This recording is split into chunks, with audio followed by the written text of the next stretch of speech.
जोहार, मेरा नाम है अवंतिका। स्वागत है आपका न्यूज बाइस्कोप की नई पेशकश सीट स्कैनर में। सीट स्कैनर में हम लोकसभा की सीटों को स्कैन करते हैं। आज हम झारखंड की लोकसभा सीट पलामू पर बात करेंगे। पलामू लोकसभा झारखंड की एकमात्र एससी आरक्षित यानी अनुसूचित जाति के उम्मीदवारों के लिए आरक्षित सीट है। इस सीट पर जो भी उम्मीदवार चुनाव में खड़े होंगे वो अनुसूचित जाति के ही हो सकते हैं, चाहे वो किसी भी पार्टी से हो। बीते 2 टर्म से यानी 2014 और 2019 में पलामू लोकसभा सीट पर भाजपा के विष्णुदयाल राम यानी बीडी राम सांसद हैं और अब भाजपा ने 2024 के लोकसभा चुनाव के लिए भी बीडी राम को ही मौका दिया है।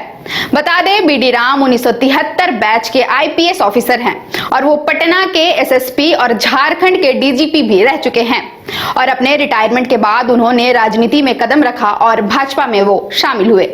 वर्तमान में बीडी राम संसद में पलामू लोकसभा का प्रतिनिधित्व कर रहे हैं। भाजपा ने इस सीट पर अपने उम्मीदवार की घोषणा पहले ही कर दी है, लेकिन अब महागठबंधन की ओर से इस सीट पर उम्मीदवार को लेकर पेच फंसता दिख रहा है। पलामू लोकसभा सीट पर महागठबंधन के घटक दल कांग्रेस और राजद दोनों पार्टियां अपना दावा ठोक रही हैं। पलामू लोकसभा सीट पर कांग्रेस ने 6 बार जीत दर्ज की है और अब कांग्रेस के नेता इस सीट पर अपनी दावेदारी की मांग कर रहे हैं। अब राजद सुप्रीमो लालू प्रसाद यादव पलामू सीट पर अपने प्रत्याशी उतारने की भी तैयारी में हैं। इसी के मद्देनजर ममता भुइयां को राजद में शामिल करवाया गया और राजद के कार्यकर्ताओं ने ममता भुइयां को लोकसभा चुनाव के लिए पलामू का उम्मीदवार घोषित भी कर दिया है। लेकिन यह अब तक स्पष्ट नहीं हो पाया है कि पलामू से इंडिया गठबंधन से किस पार्टी का उम्मीदवार मैदान में उतरेगा। अब जब महागठबंधन की ओर से प्रत्याशी की घोषणा होगी तभी पता चल पाएगा कि भाजपा का किस पार्टी से मुकाबला होगा।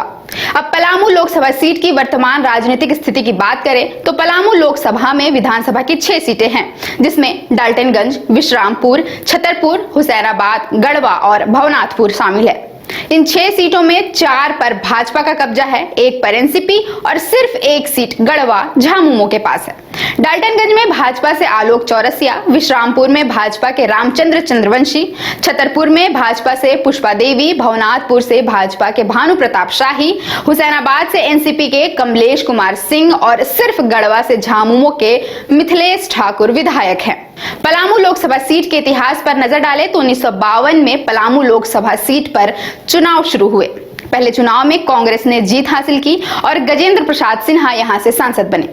दूसरे चुनाव में भी कांग्रेस ने अपनी जीत दोहराई और 1957 में कांग्रेस के गजेंद्र प्रसाद सिन्हा दोबारा सांसद बने। 1962 में स्वतंत्र पार्टी से शशांक मंजरी ने जीत हासिल की। हालांकि अगले चुनाव में ही कांग्रेस ने अपनी वापसी की और 1967 और 1971 में कांग्रेस से कमला कुमारी ने लगातार 2 बार जीत दर्ज की, जिसके बाद 1977 में जनता पार्टी से रामदेनी राम ने चुनाव जीता। वहीं 1980 और 1984 में कांग्रेस की कमला कुमारी ने फिर से लगातार 2 बार जीत दर्ज की और यह जीत पलामू से कांग्रेस की आखिरी जीत रही। 1989 में जनता दल के जोरावर राम इस सीट से सांसद बने और फिर पलामू सीट पर भाजपा ने पहली बार 1991 में कमल खिलाया और भाजपा से रामदेव राम सांसद बने, जिसके बाद पलामू लगातार 3 बार भाजपा ने ही जीता और 1996, 1998 और 1999 में भाजपा के ब्रजमोहन राम यहां से जीते। 2004 के लोकसभा चुनाव में यह सीट राजद की झोली में गई और मनोज कुमार सांसद बने, जिसके बाद 2006 उपचुनाव में एक बार फिर राजद ने यहां अपना परचम लहराया और उसके प्रत्याशी घूरन राम दिल्ली पहुंचे। अब 2019 में यह सीट पहली बार झामुमो के कब्जे में आई और कामेश्वर बैठा ने झामुमो की टिकट से जीत हासिल की। 2014 और 2019 के लोकसभा चुनाव में भाजपा ने पलामू में अपना झंडा लहराया और भाजपा ने यहां से लगातार 2 बार जीत दर्ज की और विष्णुदयाल राम यहां से सांसद बने। अब पलामू में भाजपा ने विष्णुदयाल राम पर एक बार और भरोसा जताया है और उन्हें चुनावी मैदान में उतारा है। हालांकि बीडी राम के खिलाफ मैदान में कौन होंगे ये अब तक तय नहीं हो पाया है। अब पलामू में भाजपा जीत की हैट्रिक लगाएगी या फिर यह सीट किसी और की झोली में जाएगी, ये नतीजों के बाद ही पता चल पाएगा। आगे हम और भी लोकसभा की सीटों को स्कैन करते रहेंगे। देखते रहे न्यूज बाइस्कोप।